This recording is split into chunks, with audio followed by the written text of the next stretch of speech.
second guessing ourselves can lead to self-sabotage. Self-sabotage is something I know very, very well. I'm very good at it. Borderline personality disorder is what I have. If you don't know that by now, I mean, you seriously need to pay more attention. So people with borderline personality disorder are so good at self-sabotage. Like, seriously, it's like a hobby. It's like our passion. I swear, it's like the one thing we're super, super good at, which is terrible. So self-sabotage comes in a bunch of different forms, obviously, and as the term would suggest, it is very detrimental to your overall well-being.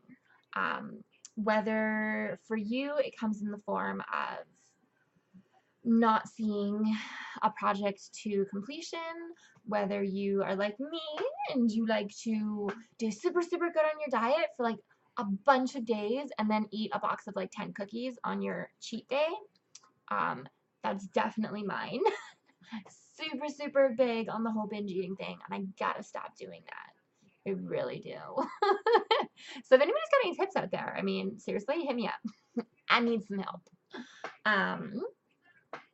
Or even overthinking something, overthinking a situation, overthinking a comment, a conversation, overthinking something to the point that you're making up scenarios in your head that haven't even happened, probably won't happen, will never happen, and then getting upset about those scenarios that you've made up in your own head that aren't real. Those are pretty fucky. You gotta cut that out. And trust me, I'm super, super good at those. Like, that is like my number one. Like, I'm so good at those. If there was an award for being really good at those, like, I would win it hands down.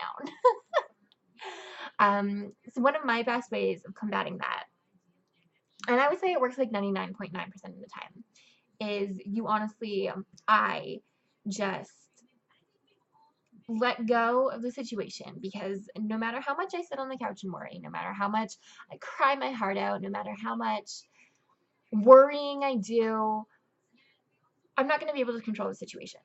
I can't. That's just something you gotta let go, accept, because at the end of the day, I cannot control what anybody else's actions are. I can only control mine. That's it.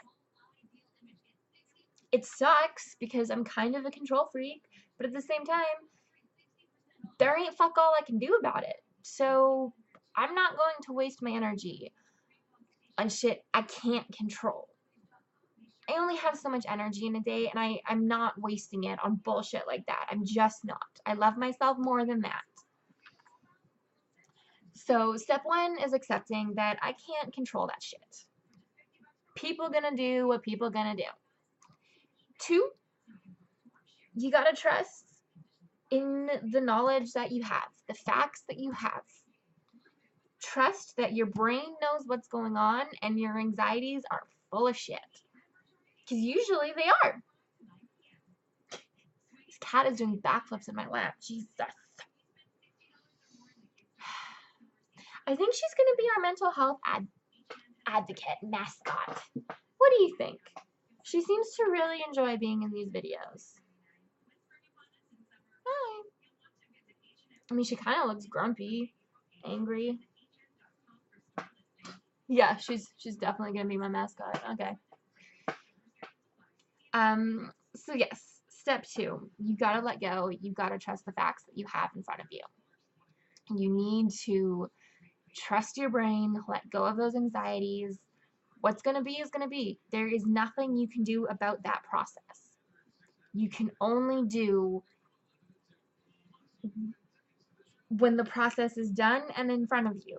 That is what you can deal with. You can't do with anything else. So don't bother trying. You're just going to work yourself up. You're going to make it so much worse. And you know that. You know you're going to make it worse. Don't do that. Don't do that. All these situations in your head that your brain is telling you, well, maybe so-and-so this and that and this and that and the other thing. They're all full of shit. Shut them up. You know your facts. You know your facts. And if it helps, diversions. What kind of diversions do you got in front of you? Personally, diversions are great for me. So when I can't hold on to the facts that I have, what can I use to distract me until whatever situation comes to a head and is in front of me? Well, I can clean my house, I can do some sewing, I can do some dishes, I can take my ones and twos for WALK. You know, there's tons of things you can do.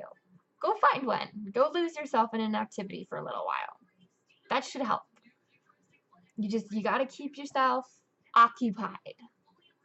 That will help. Right, meow meow? That will help. You can give your cat a bath. You know what? She actually does pretty good in baths. The other one, though, I've never tried giving that one a bath. I hope she never needs one.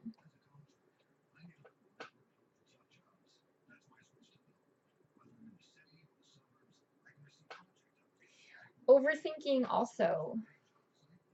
It takes the joy out of your activities. It takes the triumph out of your successes. It makes you second guess yourself, and you should never second guess yourself. You should know yourself better than anybody else. You should be confident in yourself more than anybody else should ever be confident in. You should be your number one fan. You should be your number one supporter. Don't second guess yourself. If you second guess yourself, everybody else is going to second guess you, and nobody's going to have your back. At least if you support yourself, you've always got your back. You can't always depend on everybody else for that. That's got to come from you. You got to be your number one fan. Even when you don't want to. Sometimes you just gotta. I'm pretty sure that's like my mantra for life. I know, but you gotta. Speaking of, I know, but you gotta. Seriously, that has helped me through so much of life. I have to go pee, but I don't want to get off the couch. I'm in too much pain. I know, but you gotta. That's literally what I tell my ones and twos when they need to go to the bathroom if they don't want to. But you gotta. When it comes to motivations, actions, fears, there is a little trick that I learned that I have found to be quite successful.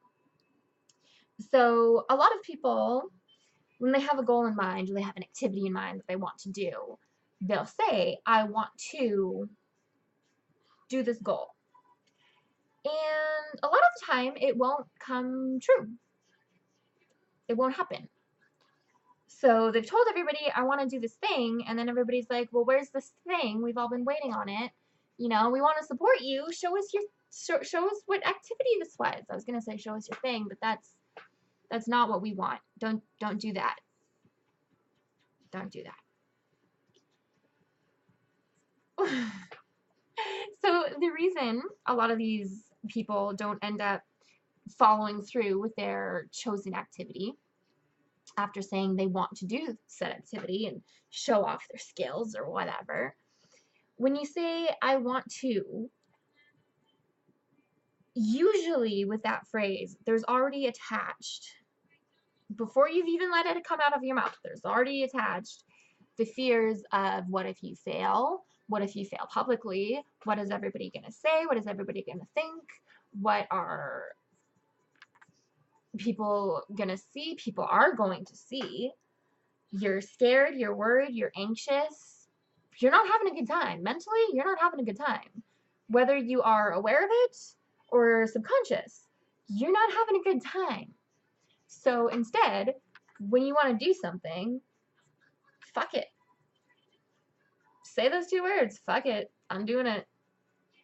Fuck it. Because when you say those words, you're telling yourself you've got nothing to lose and nothing to gain. Just do it. Fuck it. Who gives a shit? All of those strings have been plucked away. You have no strings attached. Fuck it. I have found that when it comes to doing activities that I'm like super pumped about, but oh, wait a second, people are going to see it and then I don't want to do it because that's embarrassing, or, you know, it could go badly, or what if people don't like it, and ah, shit, now I don't want to do it at all. Just say fuck it. Fuck it. Do it right then and there. Who gives a shit? Basically, that is literally how this YouTube channel got started. I said fuck it and posted my first one. There's a lot more swearing in the beginning. I feel like I've become a refined young lady in these, what, 9, 10 episodes? Good for me. That's progress. Actually, no, I actually just found out that my dad actually watches these, so I'm trying not to swear as much. It's really hard.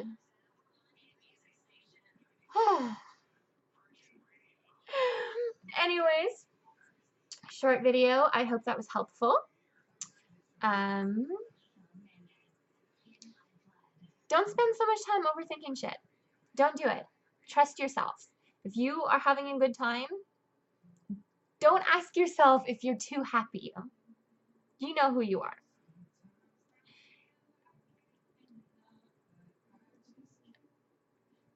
If you think that you are too happy, take a minute, analyze the situation, and ask yourself, are you the appropriate amount of happy for this situation? If you just won the lottery and you're on your knees crying because you're so happy and you think that's too happy, you should probably get your head checked, because if I won the lottery, like, I'd be on my knees crying too, because that's freaking awesome. And I'm not talking about like $1 in a free play. Like, I'm talking the lottery. That's gangster. Okay, stop licking yourself in inappropriate places and come be a good mascot. Oh, she's so mad at me. Okay, bye. No, say goodbye to them. Bye. You're a terrible mascot. Okay, well, hygiene is important too, so make sure you keep up on that. Good note, mascot.